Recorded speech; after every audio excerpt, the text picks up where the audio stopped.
2024 is going to be an interesting year from a geopolitical perspective. Reason being is that 2024 will be a crossroad where we the people still have the opportunity to decide which path to take. And the reason why I say we the people have the power to decide is because more than 50 countries and regional bodies are going to vote this year. The impact of these elections on geopolitics, global business and society will be enormous, potentially shaping the policies and priorities of some of the world's largest and most influential economies. So the question is, will we choose a continuation of armored escalations based on lies and personal interests of the elite? Or will we choose a path of de-escalation based on logic and equality, but more importantly based on compassion and empathy for humanity? 2024 will be a historical important year, which will lay the foundation in which direction the world will go for the next years to come. 2024 will give a clear indication if we should prepare for war or hope for prosperity. And this is why I believe that we need to pay close attention to the following 5 geopolitical topics in 2024. Global wars. The war in Ukraine and the Hamas-Israel clash in the Middle East, as well as further geopolitical conflicts that have flared up in several other parts of the world, may only be the beginning. Global geopolitics is at a crucial, or let's say a critical moment. The world is facing the highest number of military conflicts since the Cold War. And these escalations, they are felt worldwide, with significant hotspots affecting international relations on every continent. The invasion of Ukraine will enter its 3rd year, and neither Russia nor Ukraine shows any signs of willingness to compromise on their incompatible objectives. Ukraine's leadership is delusional, believing that they can still win the war, all while the only thing left fighting for is its survival, territorial integrity and sovereignty. And Russia, they cannot accept Ukraine's aspiration to join NATO or any other Western bodies. Вступление Украины в НАТО – это прямая угроза безопасности России. So as long as the Ukrainian leadership doesn't understand this, I guess there will be no peace. The risk of a wider Middle East conflict is also escalating. There are increasing cross-border exchanges between the Iran-backed Islamist paramilitary group Hezbollah, also known as the Army of God, and the Israel Defense Forces IDF, all across the Lebanon and Israel border. Now, proxy attacks by Iran-backed fractions in Iraq, like the recent strike on the US embassy in Baghdad, are becoming bolder and more common. And further attacks by Yemen's Iran-backed Houthi rebels on global shipping routes through the Red Sea and the Suez Canal could make energy prices soar, as well as many other goods. These 2 major conflicts, plus the Taiwan issue, will further dominate the landscape. But they all have, and altogether, the potential to escalate into 3rd World War, especially regarding the Middle East. You see, there's a real risk that the conflict will not be limited to the Middle East and could turn into a world war. You see, from an objective point of view, you could already call it a world war, right? With the US involved, with Chinese Navy and Russian aircrafts on the scene, and according to recent news reports, German and French soldiers are already on the way.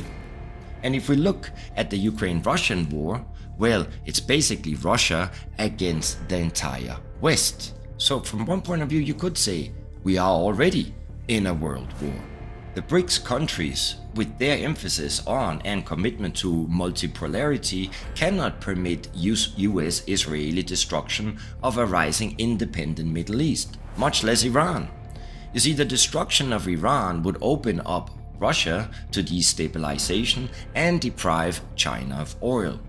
Furthermore, and don't forget, Iran, Russia and China are all members of the Shanghai Cooperation Organization, also known as SCO, which is a Eurasian political, economic, international security and defense organization established by China and Russia back in 2001. Now, in the end of this video, we have made a comparison of NATO's military capability versus the SCO, and I think you will be surprised. Now, keep in mind, the BRICS are, in terms of its objectives, similar to the G7 or now closer to the G20. to improve international economic and financial cooperation. The SCO, the Shanghai Cooperation Organization, however, is the counterpart to NATO, and I dare say it looks like BRICS and the SCO are both inferior to NATO and the G20. Next topic, global elections. 2024 will be a year of elections, and the outcome of these elections will give a clear indication of where the world is heading. Voters will go to the polls in markets accounting for about 54% of the global population and nearly 60% of global GDP. Now, 5 elections in particular could have significant global impact. Obviously, Taiwan elections, which we're going to see in January the 13th. Taiwan will continue to be a flashpoint for US-China relations, as the island, which China sees as its sovereign territory, prepares for a democratic election. The second big election is Indonesia elections, February the 14th. Now, Indonesia is the world's largest Muslim majority country and a rising economic power. This election will be a test of its democratic resilience and its future role in Southeast Asia. The world's largest democracy, India will go and vote in May 2024.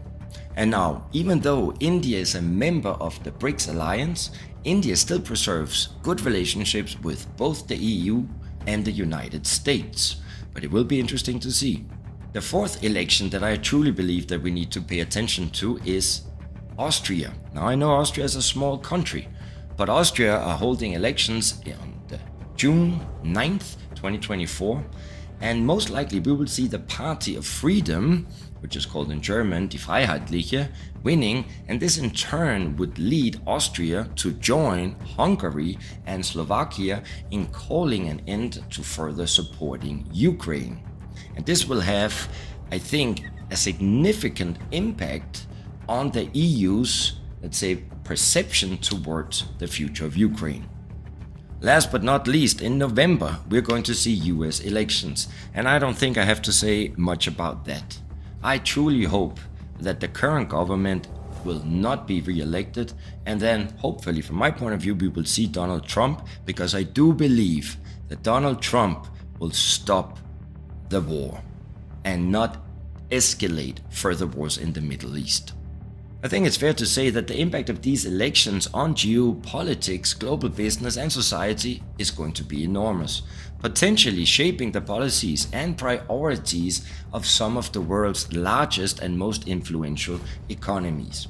Alliances, trade agreements, economic policies and international relationships are all dependent on the outcome of these elections, as they will fundamentally impact the future of global business as well as global politics. Obviously, we have to talk about or pay attention to the economy as well. You see, the international economy remains fragile and very uncertain. The pandemic exposed the structural weaknesses and vulnerabilities of an interconnected global economy, one which is beginning to splinter into rival blocs. Now, while potentially in only its early stages of offshoring, reshoring, and all-around realignment of global trade between these blocs, it is going to have a major impact on the world, especially when we take international trade and global supply chains into consideration. You see, governments that have responded by re-engaging or in expanding their reliance on industrial policy. They are seeking to promote greater domestic production of critical products. And in certain markets, geopolitical competition has already been embedded with these industrial policies. We will see more of this explicit connection between economic policy and foreign or national security policies in the year ahead. And a core challenge facing the global economy in 2024 is going, of course, to be inflation. In fact, I would not be surprised if we would finally see the US dollar fail. The financial system in the US is bound to implode, and for that matter, in the European Union as well. You see, we the world are currently seeing how the fraudulent US monetary system, which is based on printing worthless paper backed by nothing, is about to implode.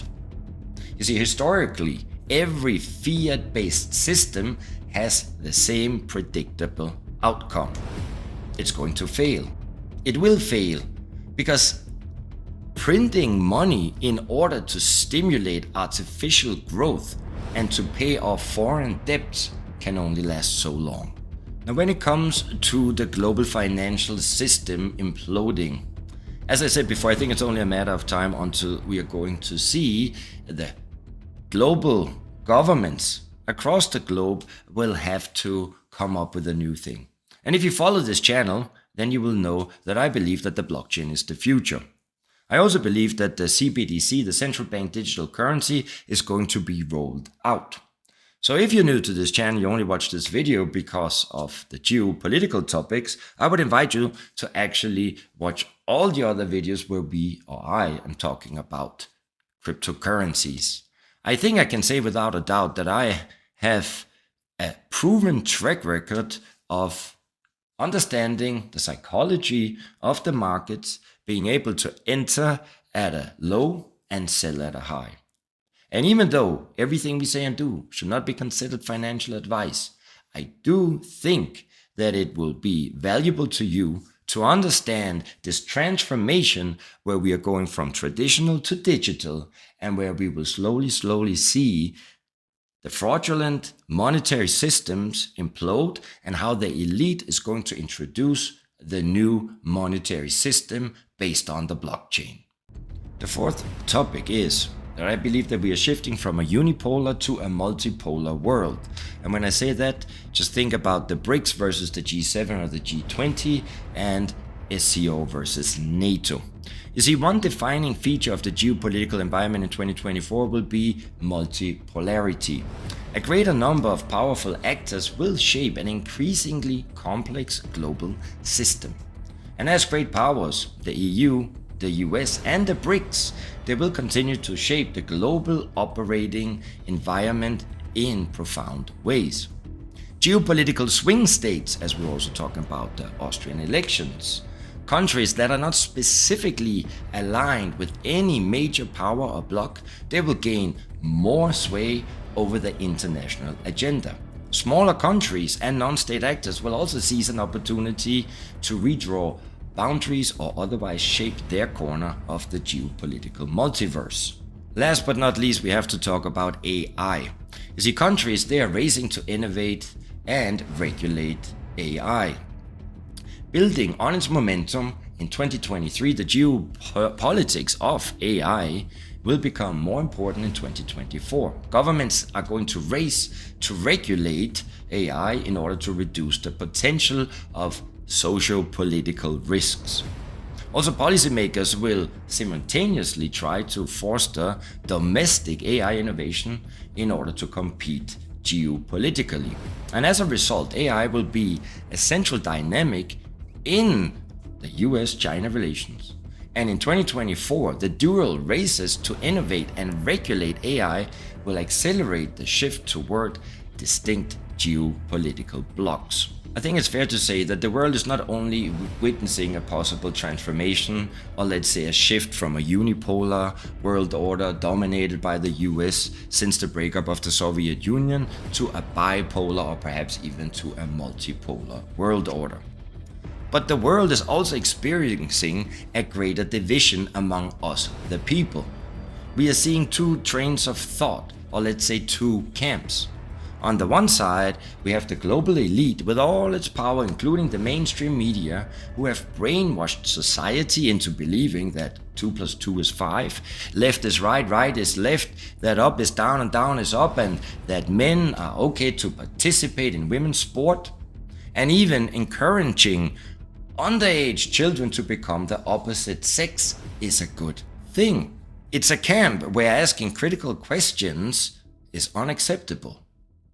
But even worse, sharing factual information from diligent, honest, independent research, now that, my friends, can get you sentenced to a life in prison.